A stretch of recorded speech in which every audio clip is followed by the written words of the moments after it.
আসসালামু আলাইকুম, সবাইকে স্বাগতম নতুন আরও একটি আপডেট ভিডিওতে। পে স্কেল নিয়ে দেখা দিয়েছে দুয়াশা। বারবারই স্বপ্ন দেখিয়ে বারবারই আশা দেখিয়ে হারিয়ে যায় দুয়াশার মাঝে। পে স্কেল লাখো কর্মীদের স্বপ্ন। পে স্কেল লাখো সরকারি চাকরিজীবীদের স্বপ্ন। এই পে স্কেলের মাঝে হয়তো তাদের জীবনটা আর একটু উন্নত হতে পারে, বদলে দিতে পারে তাদের জীবনটা।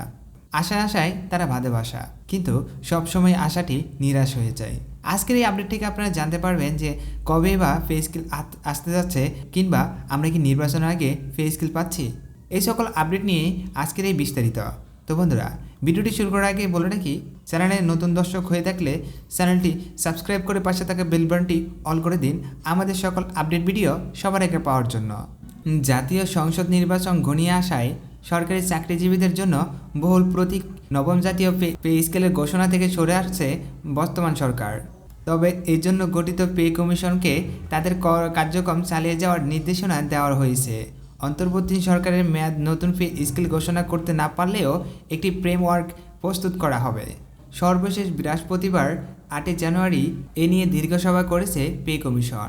এতে সভাপতিত্ব করেন পে কমিশনের চেয়ারম্যান জাকির আহমেদ খান। কমিশনের একটি সূত্রে জানা যায়, অন্তর্বর্তী সরকারের কাছে কমিশন চূড়ান্ত প্রতিবেদন জমা দেবে। সরকারের হাতে যেহেতু সময় কম, তাই তা ঘোষণা দেওয়া হবে না। নির্বাচিত সরকারের কাছে তা হস্তান্তর করা হবে।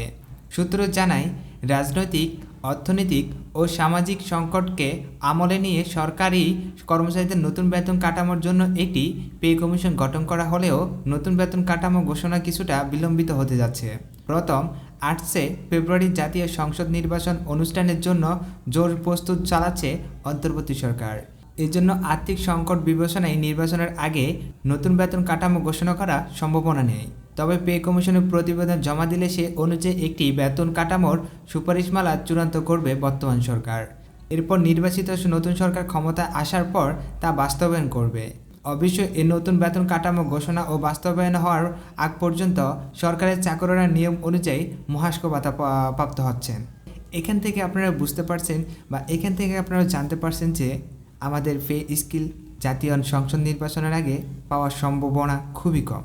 তো বন্ধুরা, ভিডিওটি ভালো লাগলে অবশ্যই লাইক করবেন। আর চ্যানেলের নতুন দর্শককে দেখলে চ্যানেলটি সাবস্ক্রাইব করে পাশে থাকা বেল বাটনটি অল করে দিবেন।